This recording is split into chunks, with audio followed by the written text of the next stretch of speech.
I don't get cut off because I haven't uploaded the previous video.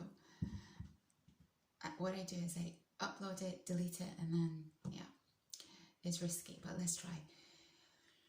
I grew up on American TV shows and British TV shows as well, but I was really heavily influenced by American TV shows. They had so much heart, and the communication style of Americans is so different from the way British people communicate. And I was always in this very unusual position because obviously my background's Persian and I was raised in the UK, and I never felt like I connected with the communication style in the UK. In that, although I connect with the sense of humour deeply, I never connected with the fact that people just keep their heart really closed off. It's just not British culture, I don't think, to reveal your innermost feelings. But American TV shows and the books that I read, I grew up on Sweet Valley High, Sweet Valley Dreams, Sweet Dream books. I grew up on all the American TV shows like Party of Five, Ally McBeal, Blossom. Oh my gosh, the Wonder Years, and then the other show with the Wonder Years brother. Just, I grew up on these shows where men had so much heart, and the woman obviously, and they were just so communicative about how they felt and in expressing their feelings. So I was considered a little bit unusual at my school because I was always the kid. I was that kid who, maybe we can talk about that another day, but I was different in the sense that I just followed my own way. I didn't try and be someone else, and so it was very obvious that I was influenced by all these American type things. And these guys, I'm going to focus on the men because it's related to the manosphere. I think what's happened with the manosphere has particularly shocked me because they're so not emotionally intelligent to me in my mind. Whereas when you watch these TV shows from back in the day, these men were so intelligent emotionally. They could just talk about how they felt, and it never took away from their masculinity. So I can say this openly, one of the difficulties I probably have in dating in the UK is that I find that men are not expressive in the same way that American men are, for example. They don't really reveal how they really feel inside because it's just not the culture. But I'm someone who needs to be able to have those kind of dialogues, and I need to be able to speak to someone whose heart is open. So what has really surprised me about what's going on in this manosphere world is that they've tried to take men to this place where they become these hard leader type people, and as a woman I'm like, no, this is not attractive. We want the Baileys of the world, and we want the Charlies of the world from Party of Five. We want the John Cages of the world. At least I do. I want to be with men who are emotionally intelligent. And it's such a disservice to men when I see this manosphere stuff influencing a group of men who didn't need to change at all, and whose original way of being emotionally intelligent is so attractive.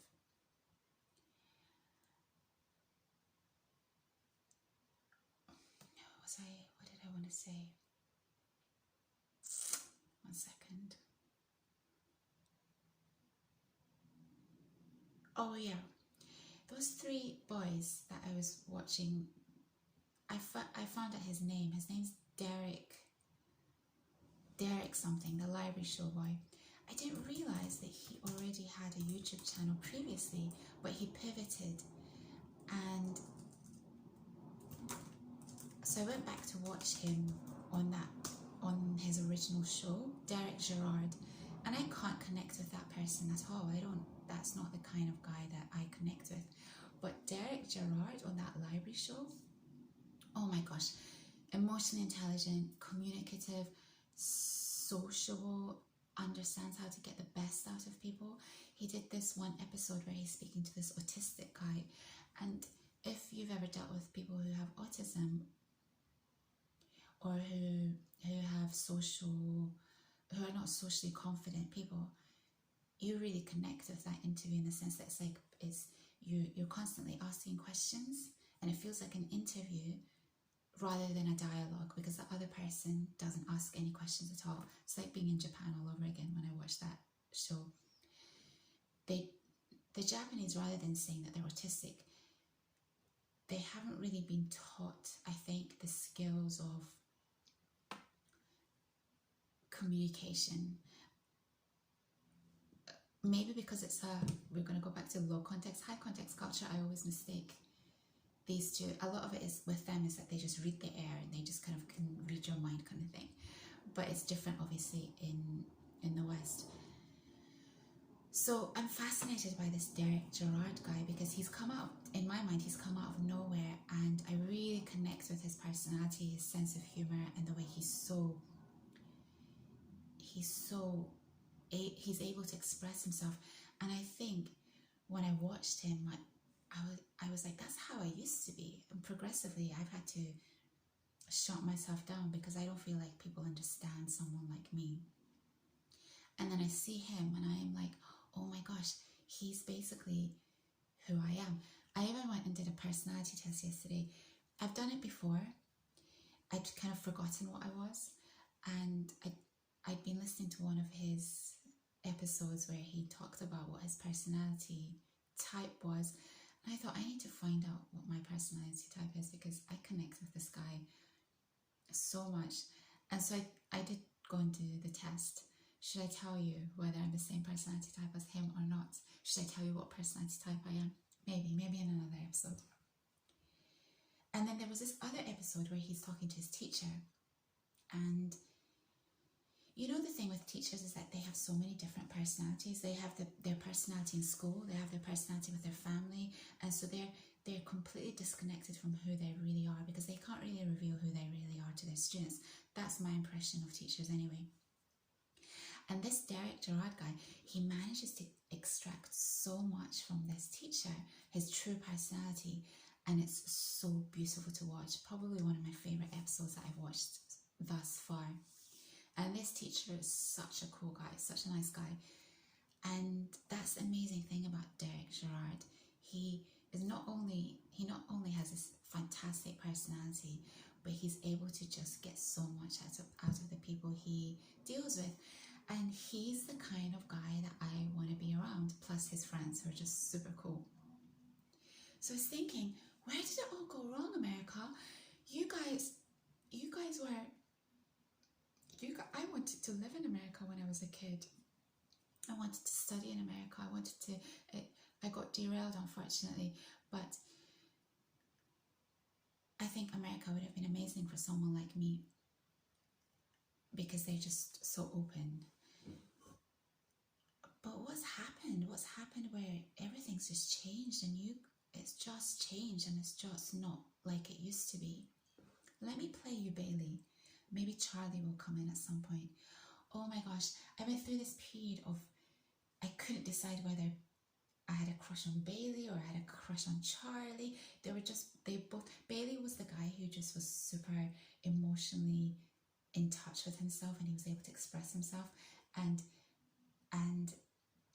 Charlie was the broody one who kept his feelings inside, but when he did express himself, it was really, really attractive. Let me play you this dialogue. The Salingers confront Bailey about his drinking problem. So party of 5, very quickly, it was a show, we're good, we're on 9 minutes.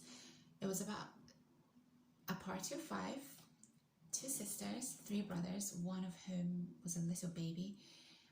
Their parents had passed away in a car crash, I think. Prior to that, they had an all-American, beautiful childhood. And their parents were so in love with each other, and it was just like the American dream. Their parents sadly pass away, and Charlie, the oldest, has to step up, and all of the kids basically have to step up, especially because they've got this toddler little baby brother, Owen. Every single actor and actress in this series is fantastic. The girls also, especially the young teenage girl, she's incredible. I mean, the acting was superb. I want you to hear this, because this is, to me, this is what healthy, normal men are like. Look, I'm not saying that I don't drink some, okay? I do. And occasionally, very occasionally, I have too much. But that doesn't mean that I am doing anything different than any other college kid who's living away from home. It doesn't mean that I have a problem or that I can't stop. And it sure as hell doesn't mean that I need you guys acting all concerned over nothing and carting me off to some rehab center. It's not nothing, Bae. Charlie. You're always drunk. What are you talking about? I'm not drunk right now. I haven't had anything to drink since Owen's birthday party. It's like you're someone else, Bae. Well, maybe I am. Maybe that's the problem. That I'm on my own for the first time. I'm taking care of myself, and nobody likes that because that's not the way things work around here. I'm supposed to be the one taking care of all of you, right? Haley, that's not true. No? No. I bailed you out, Charlie. I gave up going to a real college to save your ass. And now that I'm stuck in some little state school trying to make the best of it, you're trying to tear me down. Bailey, that's... As long as I'm the one making the sacrifices, you're all okay because that's what you expect. I'm the one who always comes through for you, right? Who picks up all the pieces and cleans up your mess. That's who I am, right? That's who I've always been. And I can't ever do anything that I want to do. I can't ever have anything that's just mine. What, like you're drinking? Like a life. Bailey, what are you doing? Nothing. It's just cards on the table time. You don't like it, leave. Actually, I don't know why you're here in the first place. Bailey. No, it's not like anything you say matters to me. It's not like you belong here. It's like, take a hint. I don't love you. To be like completely honest here, I don't think I was ever in love with you. Don't do this, Bailey. I mean, if I loved you, why would I cheat on you? Why would I be in bed with you and be so turned off that I couldn't do anything? I didn't have the time to do a lot of research or anything. None of us did. But we got some contacts to a couple AA groups in the area. One's at SF State, which is kind of convenient. I'm sorry, Bae. This is just who I am, and this is what I do. I drink. That's it? Yeah, Claude, that's it. No. No. I can't take this, Bailey. I mean, you can't do this anymore. Claudia. No, Bailey, I mean it. That's it. If you don't get help, I don't want to see you. You can't talk to me, and you can't talk to Owen, and you can't come over to the house, and I'm not going to come see you, and I'm not going to call you, and I'm not even going to think about you. Claudia, just... No. I love you.